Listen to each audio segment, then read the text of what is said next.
Pido por favor que me acompañen al libro del profeta Isaías, capítulo 6. Isaías, capítulo 6, con el favor del Señor. Isaías, capítulo 6. Con el favor del Señor, nada más vamos a meditar en los versículos 1 hasta el 8. Versículo 1, así dice la palabra del Señor nuestro Dios. En el año de la muerte del rey Usías, vi yo al Señor sentado sobre un trono alto y sublime, y la orla de su manto llenaba el templo. Por encima de él había serafines, cada uno tenía 6 alas, con 2 cubrían sus rostros, con 2 cubrían sus pies, y con 2 volaban. Y el uno al otro daban voces diciendo: Santo, santo, santo es el Señor de los ejércitos, llena está toda la tierra de su gloria. Y se estremecieron los cimientos de los umbrales a la voz del que clamaba, y la casa se llenó de humo. Entonces dije: ay de mí, porque perdido estoy, pues soy hombre de labios inmundos, y en medio de un pueblo de labios inmundos habito, porque han visto mis ojos al Rey, el Señor de los ejércitos. Entonces voló hacia mí uno de los serafines con un carbón encendido en su mano, que había tomado del altar con las tenazas, y con él tocó mi boca y dijo: he aquí, esto ha tocado tus labios, y es quitada tu iniquidad y perdonado tu pecado. Y oí la voz del Señor que decía: ¿a quién enviaré y quién irá por nosotros? Entonces respondí: heme aquí, envíame a mí. Amén. Padre, en el nombre de Jesús te damos gracias, Señor, por tu palabra. Te damos gracias, Señor, por el tiempo que tenemos como varones. Te damos gracias, Señor, porque tú eres muy bueno para con nosotros. Te pedimos, Señor, que nos abras el entendimiento y el corazón por tu Espíritu Santo para recibir esta palabra y que hables a nuestras vidas, que nos muestres la realidad del pecado, pero también la convicción de tu amorosa gracia, Señor. Ayúdanos a afirmar y a anclar esta palabra en nuestros corazones, en nuestras vidas y en nuestras familias. Y en todas estas cosas sea tuya la gloria y siempre en Cristo Jesús. Amén y amén. Normalmente cuando tú y yo leemos acerca de este pasaje de la Escritura, lo asociamos mucho con el atributo de la santidad de Dios, especialmente en el versículo 3, cuando hace esa triple declaración de la santidad de Dios.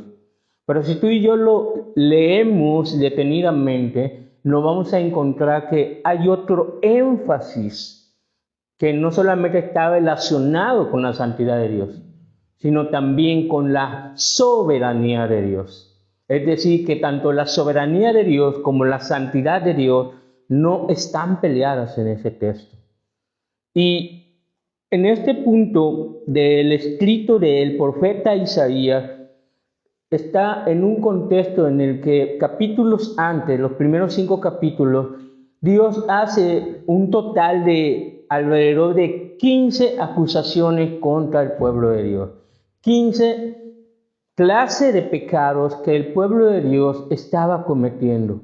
Y aunado a ello, se nos dice el versículo 1, en el año de la muerte del rey Usías. Y si ustedes recordarán, el rey Usías es aquel rey que tuvo el orgullo y la osadía de presentarse ante el altar y querer hacer ese servicio del incienso. Y que al presentarse de esa manera, sabiendo que no era un servicio que le correspondía, Dios lo castigó con la lepra. Era un rey que, de acuerdo a las escrituras en 2 de Reyes 15 y en 2 de Crónicas 26, ante los ojos de Dios, había comenzado de buena manera, pero en el versículo 17 de 2 de Crónicas 26 dice que se enalteció su corazón. Se creía más que todos los demás. Por lo tanto, él tomó un oficio que no le correspondía, el oficio de sacerdote. Y al querer ministrar con el incienso en el altar, Dios lo castigó. No solamente por el hecho de ministrar en un área que no le correspondía, sino también por lo que había en su corazón. Ya de entrada nos da el indicio de que ante la presencia de Dios nosotros no podemos tenerlo en poco. Nosotros no podemos acercarnos al Señor con toda ligereza. Amados, esto nos dice mucho porque el profeta Isaías está en un punto en que el rey muere, el pueblo de Dios ha pecado y se ha rebelado contra el Señor. Y aquel monarca que estaba sobre el pueblo había muerto por su propio pecado. Había sido castigado con la lepra. Y tú y yo sabemos que en la Escritura la lepra es un símbolo del pecado. Imagínate, un rey con toda la marca del pecado en todas las partes de su cuerpo, haciendo un contraste con el verdadero rey que es 3 veces santo, que no tolera el pecado. Y esto nos debe hacer pensar, amados, porque hay situaciones en las que a lo mejor no comprendemos. A lo mejor va a haber situaciones en las que tenemos incertidumbre, como lo hace el profeta Isaías. Muere un rey, ¿quién va a estar al frente? ¿Quién va a gobernar? ¿Quién va a estar al frente del pueblo de Dios? ¿Quién va a ejercer señorío y gobierno sobre nosotros? ¿Cuántas veces en nuestro contexto pensamos en cierta manera sobre esas cosas? ¿Qué va a pasar cuando haya un cambio en el sillón presidencial? ¿Qué va a pasar cuando haya un cambio de gerencia en la empresa o en la compañía? ¿Qué va a pasar cuando haga falta el padre de familia? ¿Qué va a pasar cuando no tenemos quien nos provea lo necesario para vivir? ¿Quién nos dé dirección como pueblo de Dios? Sin embargo, como vemos aquí en el versículo 1, en el año de la muerte del rey Usías, vi yo al Señor. Vi yo al Señor. Y esta expresión es muy importante porque no se refiere ver en términos físicos, sino que la palabra ver se refiere a una visión, tiene el carácter de una visión profética, tiene el carácter de que Dios le ha dado una apertura de ojos espirituales para ver una realidad que antes no veía. ¿Cuál era la realidad del profeta? Se nos ha muerto el rey. ¿Cuál es la realidad que Dios le abre ante sus ojos? Que el Señor Santo reina, que el Señor Santo es soberano. Entonces dice, vi yo al Señor sentado sobre un trono alto y sublime. Y es muy importante esto, amados, porque ¿quién es el que está en el trono de nuestra vida? ¿Quién es el que está en el trono del universo, sino el Señor? Y esta palabra Señor es Adonai, que tal como lo traduce es el Señor, pero amo, creador, dueño de todo. Es Dios el dueño de todo y sobre todo. Y dice que es un trono alto, es decir, inaccesible, que está sobre todas las cosas y es sublime. Sublime se refiere a ser considerado, a ser digno de más alto honor. Prácticamente estamos adentrándonos al trono real de la presencia de Dios y de su santidad. Y cuando vemos eso, amados, es cuando nosotros deberíamos tener un sentido de reverencia y de temor de Dios ante su presencia. Creo que en más de una ocasión cuando tú y yo estamos orando, a veces podemos abusar de confianza delante del Señor. A veces podemos hablarle como si fuera una persona cualquiera, pero no. Ciertamente el Señor es Padre, lo dice la Escritura, Mateo 6:9. Padre nuestro que estás en los cielos, pero también recordamos que nuestro Señor es Dios, es Señor y es Rey. Y bajo esa consideración nosotros hemos de acercarnos a su trono de gracia, sí, hay misericordia, sí, por medio de Cristo que es nuestro intercesor, pero también hay una manera correcta, hay una manera reverencial por el cual nos acercamos ante su presencia. Dice, y la orla de su manto llenaba el templo.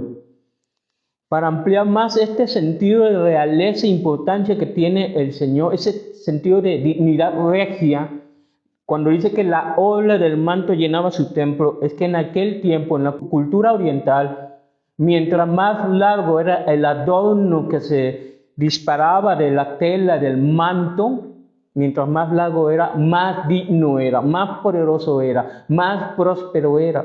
Y nos cuenta que la orla de tan solo el adorno del manto de Dios llenaba todo el templo. ¿Qué idea estaba transfiriendo ahí? Sencillamente que Él era el más digno, el más rico, el más próspero de todos los reyes. Por algo le queda muy bien ese título de Señor de señores y Rey de reyes. Versículo 2. Por encima de él había serafines. Los serafines eran una clase alta de ángeles. De hecho, la palabra serafín viene del hebreo seraf y significa los que arden o seres como de fuego.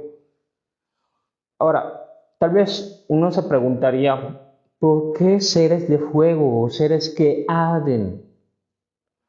Por una simple y sencilla razón, amados. Porque Dios destila toda su gloria, destila toda su luz, toda su perfección. Es una perfección enceguecedora. De hecho, si el profeta no hubiera tenido esto como una visión, él moriría incinerado. Es tan solo una visión de las cosas. Si fuera un acercamiento real, tal como es, el profeta no sobreviviría ante su presencia. Y vamos a ver por qué. Son serafines, y estos serafines dice que cada uno tenía 6 alas. Con 2 cubrían su rostro, con 2 cubrían sus pies y con 2 volaban. ¿Por qué tenían esa posición los serafines? Dice que con 2 cubrían su rostro. ¿Por qué? Porque nadie puede ver a Dios. Nadie puede soportar su fulgor. Nadie puede soportar el resplandor de su gloria. Ni siquiera las criaturas como los ángeles pueden atisbar, admirar, teniendo cerca al Rey del universo. Y luego dice que con 2 cubrían sus pies. ¿Por qué? ¿Por qué cubrían sus pies? Porque estaban en terreno santo. No podían pisar en terreno santo. Ni siquiera los ángeles más santos, más apartados, podían acercarse a la presencia de Dios. Y luego dice que cuando volaban, ¿por qué volaban? Tienen la idea hebrea de decir que estaban a cierta distancia del Señor. Ni aún ellos podían estar tan cerca de la presencia de Dios. ¿Qué es lo que está indicando todo esto? Este escenario de los serafines, de los ángeles, está denotando humildad y reverencia. Imagínense, los mismos ángeles más poderosos, los más cercanos de la presencia de Dios, eran humildes y reverentes. ¿Cómo estamos nosotros, amados hermanos, en nuestros tiempos de oración, en nuestros tiempos de oración comunitaria? ¿Cómo nos acercamos a la presencia de Dios? Porque estamos mucho más lejos que los propios ángeles. Y ¿saben algo? Muchas veces nos hace falta un sentido y una conciencia de la santidad de Dios. Porque si la tuviéramos realmente, no trataríamos su presencia de forma mezquina. No trataríamos su presencia de tenerla en poco, amados. Si aún en nuestros tiempos de oración, cuando estamos orando con ojos cerrados, es cuando tú y yo debemos pedirle al Espíritu Santo que nos dé una conciencia que realmente estamos delante de Él, pero estamos delante de su santidad y de su soberanía. Lo dice versículo 3. Y el uno al otro daban voces diciendo, esta expresión tiene la idea de que un serafín llamaba a otro y tenía que declarar algo, y luego el otro serafín confirmaba y llamaba al otro y tenía que decir algo importante. Por eso encontramos que los serafines estaban distanciados uno del otro. Tenían que vociferar, tenían que anunciar fuertemente. De hecho, el versículo más adelante, en el versículo 4, dice que se estremecieron los cimientos de los umbrales a la voz del que clamaba. Cuando hablaba, todo el templo se cimbraba. Era poderosa esa voz como el trueno, que infundía reverencia, pero también temor. Y el uno al otro daba voces diciendo, Santo, Santo, Santo. En hebreo, Kadosh, Kadosh, Kadosh. Se puede decir que esta expresión es como una hipérbole, pero ni siquiera está marcada en la exageración. Ni siquiera la exageración sirve para demostrar que Él es lo más perfecto del perfecto, que el Señor es perfección sin límites. Él es todo lo sagrado y eminente en el sentido ceremonial, en el sentido moral y en el sentido espiritual. No hay nada que se pueda comparar con el Señor. Está mucho más allá de toda creación conocida, porque Él es el creador. Dice que es el Señor. Y ahí la palabra traducida literal es Yahweh o Jehová, el nombre perfecto de Dios. Ahora, si encuentras la revelación, recordamos que en Éxodo 3:14 dice que el nombre de Dios es yo soy el que soy. Es el ser de Dios. Y los ángeles, o más bien los serafines, están proclamando Santo, Santo, Santo. ¿Qué encontramos ahí? Que lo que está afirmando es que yo soy santo, yo soy santo, yo soy santo, yo soy perfecto. Él es perfecto en toda su pureza, en toda su esencia, en toda su naturaleza y en todo su ser. Y dice que es el Señor de los ejércitos, Señor de los ejércitos. Cuando tú y yo leemos la palabra ejércitos, normalmente pensamos como en una armada militar, pero esta palabra también se aplica a toda la creación, a todo ese grupo de seres, especialmente los celestiales. Por ejemplo, Deuteronomio 4:19, que dice que habla de los ejércitos del cielo. Pero todos estos ejércitos están organizados con un propósito, para adorar al Señor. Dice, llena está toda la tierra de su gloria. O sea que no solamente los ejércitos adoran, sino que también la tierra entera, toda su creación, da la gloria a Dios y manifiesta la gloria a Dios. Entonces, cuando vemos todo el cuadro completo, encontramos a un Dios santo y perfecto, en el cual es digno de toda adoración, de toda gloria, y en cual nosotros debemos acercarnos con temor y temblor. Amados, nos hace mucha falta como hermanos, como hijos de Dios, tener una visión de Dios. Nos hace falta tener una visión de Dios, de saber que, como dice R.C. Sproul, coram Deo, siempre estamos delante de la presencia de Dios. ¿Qué diferencia haría si yo sé que el Dios Santo está delante de mí en cada aspecto de mi vida? ¿Qué diferencia haría en mi vida si en mi trabajo sé que el Señor está delante de mí todo el tiempo? ¿Qué diferencia haría si aún en mi casa, en mi familia, o como padre de familia, sé que el Señor está delante de mí y que no solamente es un Dios digno de adorar, sino que es el Dios que reina y es el Dios 3 veces santo? ¿Cómo sería tu vida, tu corazón y tu pensamiento delante de Él, amado? Porque ciertamente nosotros, siendo carne, aún teniendo ese remanente de pecado en nosotros, no siempre tomamos en cuenta al Señor en nuestro contexto, en nuestra vida. ¿Cuántas veces pensamos en el Señor en el día?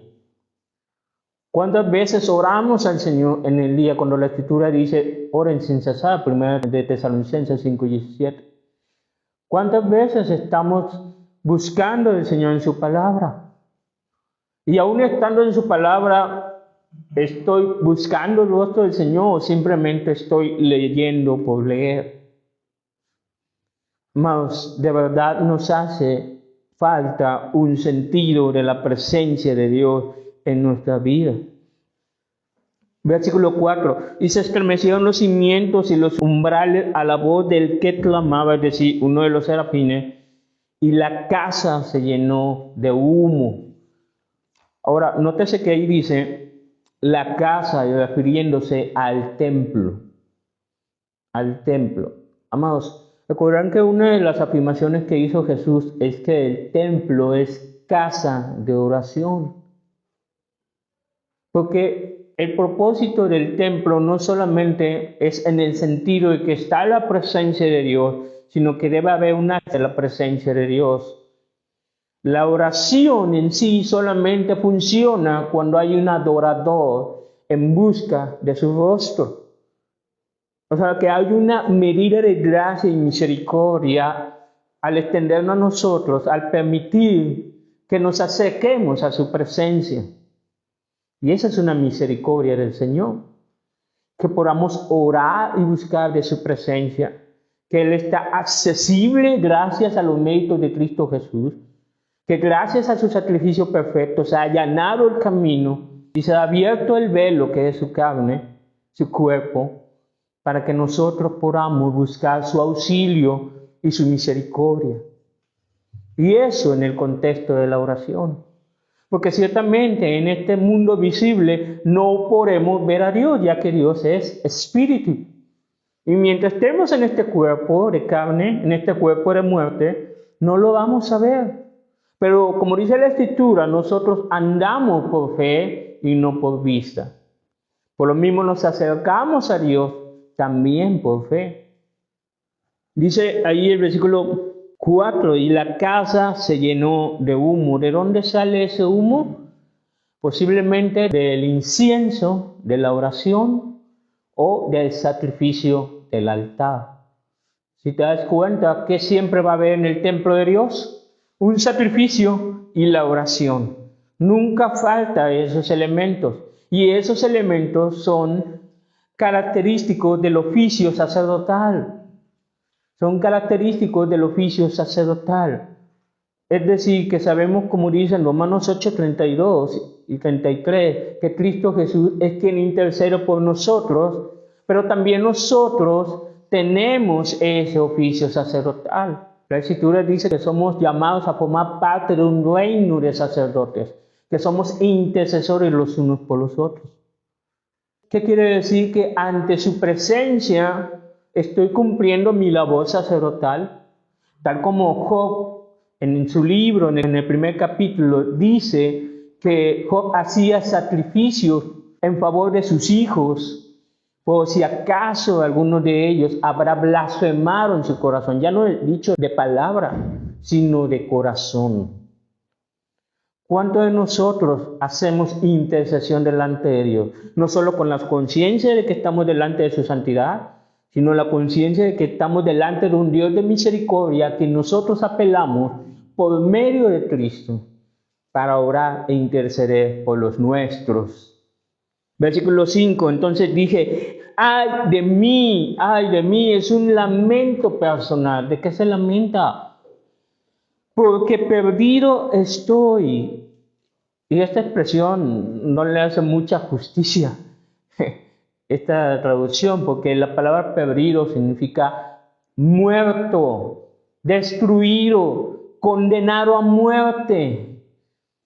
O sea, pongámonos en el lugar del profeta Isaías. ¿Qué harías si tuvieras al Dios mismo delante de ti, con todo su esplendor, su gloria y santidad? ¿A qué conclusión llegarías? La misma que el profeta. Ay de mí, que soy hombre muerto, hombre destruido. Pues soy hombre de labios inmundos, y esta palabra es contaminación o suciedad. o impureza del tipo ceremonial, de tipo pecaminoso, de tipo religioso. ¿Qué quiere decir? Que el profeta Isaías se veía a sí mismo como un leproso. O sea, se comparaba, por así decirlo, con el rey Usías, que había muerto y que murió leproso, y así se quería acercar a la presencia de Dios. Y posiblemente, no sabemos, pero tal vez Isaías dice, pero ¿por qué le tuvo que pasar eso a Usías si iba bien? ¿Por qué no tuvo misericordia? Sí, Dios es misericordia, pero también Dios es fuego consumidor. Dios es santo. Y en ese momento, cuando tuvo esa visión, lo comprendió todo. No tenía la lepra física, pero él se veía inmundo con lepra espiritual, con su propio pecado. Dice, porque soy hombre de labios inmundos y en medio de un pueblo de labios inmundos habito. Y esta palabra habitar es interesante, significa estoy casado con este pueblo. Estoy casado con este pueblo, con un pueblo que también peca. ¿Se han dado cuenta que este Isaías se está identificando con su propio pueblo, que 5 capítulos antes Dios lo había acusado de pecado tras pecado tras pecado? Se identificaba, así como Cristo Jesús se identificó con nosotros para morir en nuestro lugar y para estar intercediendo ante su presencia. Luego dice, porque han visto mis ojos al Rey, el Señor de los ejércitos. Y si nos damos cuenta, son prácticamente las mismas palabras que expresaron los serafines. Está confirmando, es cierto, estoy delante del gran yo soy, delante del Dios perfecto, del Creador, que es digno de ser adorado, de ser honrado, de ser temido. Ay de mí, porque yo sé que cargo con mi pecado. Yo soy digno de muerte. Dios ha sido justo en juzgar a Usías. Dios es justo en juzgarme a mí. Dios es justo en juzgar a mi pueblo. ¿Cuántas de nuestras oraciones son así, amados? Tú eres justo. Tú eres justo si quieres juzgar a tu pueblo. Tú eres justo si quieres juzgar a nuestros líderes. Tú eres justo si quieres juzgar a nuestras familias. Porque no nos hemos conformado a tu santa y perfecta voluntad. Hemos pecado, todo el tiempo pecamos, porque todavía vivimos en este cuerpo de muerte. Tú eres justo. Tú eres santo. ¿Cuántos de nosotros declaramos la santidad de Dios en nuestros tiempos con Él? ¿Cuántos de nosotros nos admiramos de su gloria? ¿Cuántos de nosotros nos acercamos con solemnidad? Amados, que en un momento dado, cuando estás en el púlpito de la congregación, en el sentido de que cuando estamos en nuestros tiempos de oración, tú te acerques con temor y temblor, porque no puedes tratar a Dios con toda ligereza de corazón, sino con devoción y amor, adoración y temor de Dios. Versículo 6. Entonces voló hacia mí uno de los serafines con un carbón encendido en su mano que había tomado del altar con las tenazas. Nótese que lo primero que hizo Isaías fue reconocer la realidad de su pecado, reconocer la realidad de un Dios santo. Y cuando ya él reconoce eso, Dios manda a un serafín con las tenazas para tomar un carbón encendido. Y algo que llama la atención es esto, que dice el versículo 6, que se había tomado del altar. ¿Qué quiere decir esto? Que se había hecho un sacrificio previo.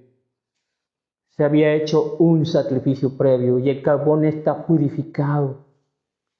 Dice el versículo 7, y con él, es decir, el carbón, con él tocó mi boca y dijo, he aquí, esto ha tocado tus labios y has quitado tu iniquidad y perdonado tu pecado.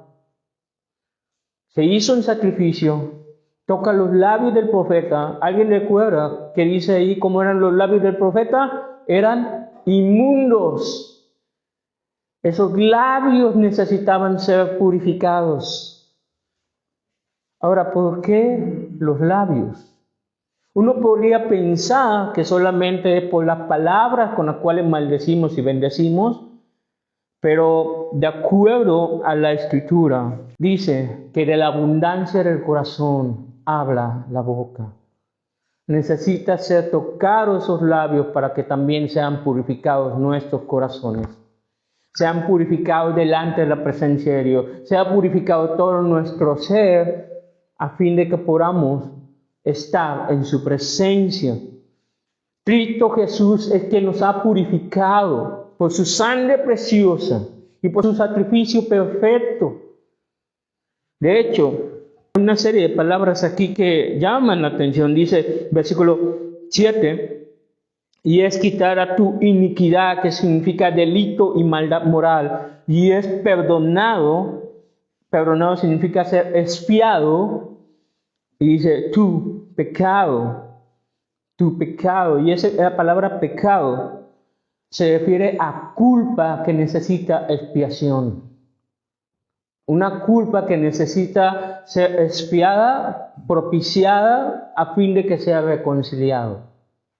Amados, sé que esto es básico, pero de verdad, ¿cuántos de nosotros nos acercamos a la presencia de Dios en oración, siendo conscientes del sacrificio perfecto de Cristo Jesús, siendo conscientes de la gracia y misericordia que hemos recibido, siendo conscientes de que de no ser por Él no podemos acercarnos a su trono y ante su santidad?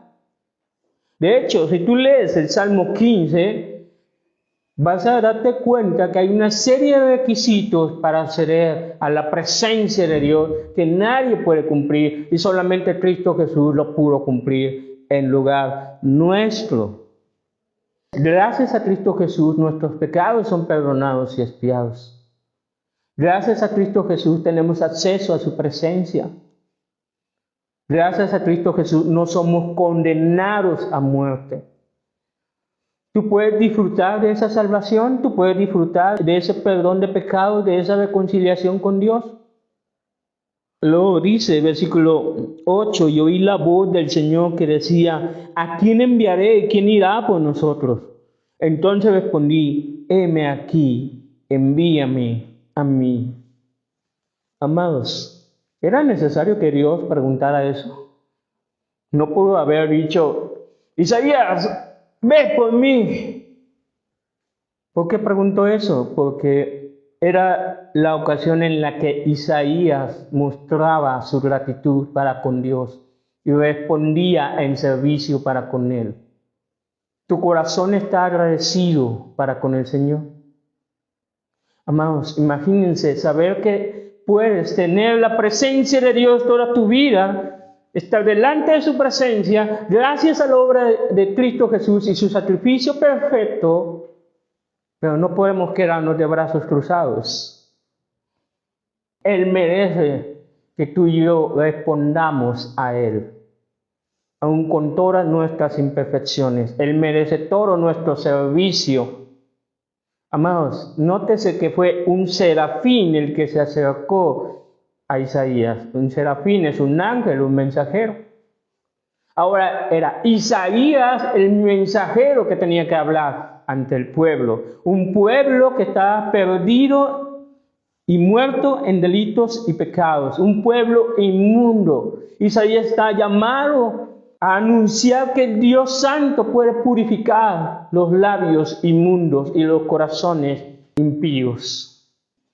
Que todavía hay manera de que podamos acceder al trono de su gracia y de su santidad. Dios es amplio en perdonar nuestros pecados.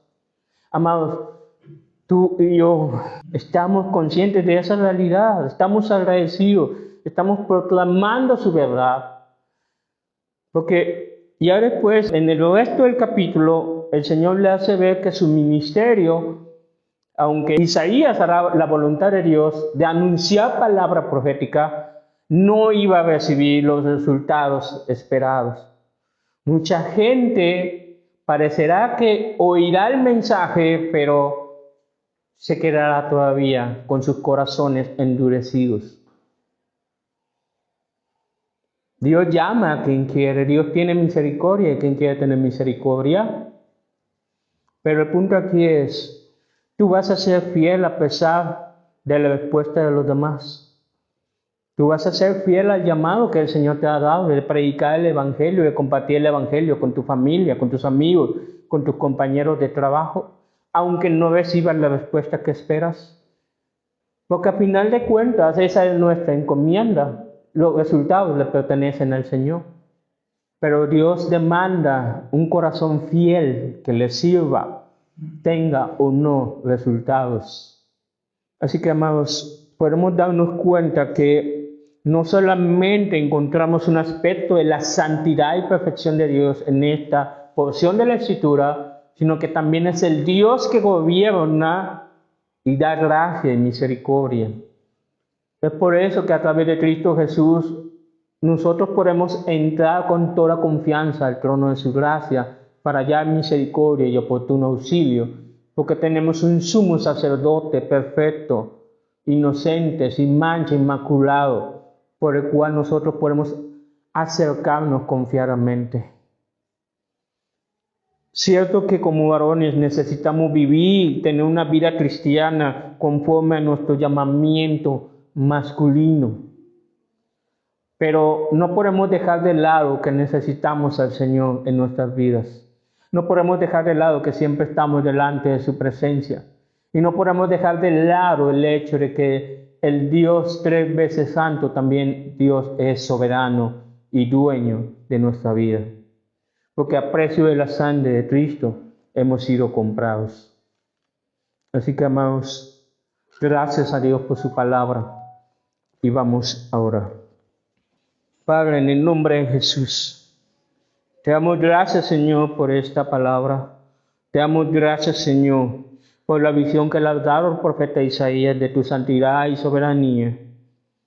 Te damos gracias, Señor, porque aunque nosotros éramos parte de ese pueblo de labios inmundos, tú nos santificaste, tú nos limpiaste, tú nos perdonaste nuestros pecados.